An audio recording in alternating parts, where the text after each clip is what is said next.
Unang-una, Christian, sino ba humingi ng budget sa Congress? Iba siya.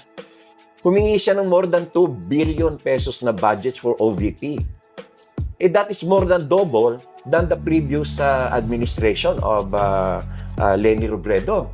So, nung nakita yung budget na hiningi, ba't ang laki-laki nito? It's an obligation also of Congress to ask questions on this budget requisition. Dinaitanong sa kanya, para saan ba yan? Isipin mo, lumalabas doon sa 2 billion na budget niya, 700 million pesos is for confidential funds and intelligence funds. Sabi nga ng mga why do you need that much? Napakalaki niyan. Hindi ka naman police agency, hindi ka naman military agency. Bakit ka mag-budget ng ganon? Nagalit na siya.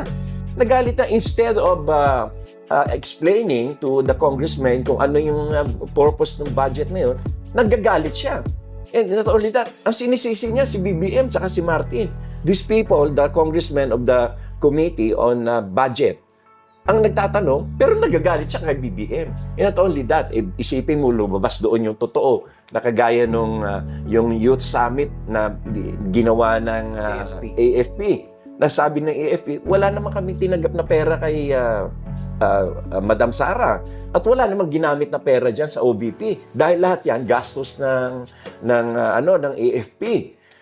Ano lumabas doon? Humingi sila ng certification of that event. Pinalabas nila, nagbigay sila ng 15 million. To justify that expense. To justify that expense, nag-attach sila ng certification ng AFP that there was indeed an event of the Youth Summit or something like that. Di ba pandaraya na maliwanag yon? Ito pa matindi. Isipin mo yung doon sa kanilang confidential funds, merong disbursement para kay Mary Grace Piatos, 25 million. Kay Fernando Tempora, meron pang Uwishi. Okay, pag-usapan muna natin yung isinampa po ninyo yung disbarment case against the Vice President. Bakit kayo nag-file ng disbarment against her?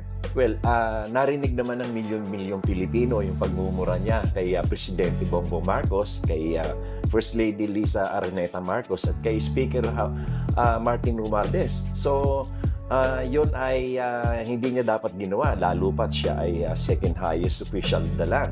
At hindi lamang yun.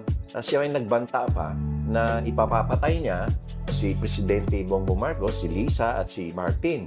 At kahit pa ba sabihin na hindi consummated yung kanyang intention to kill these individuals, sinabi niya meron siyang kinausap at may instruction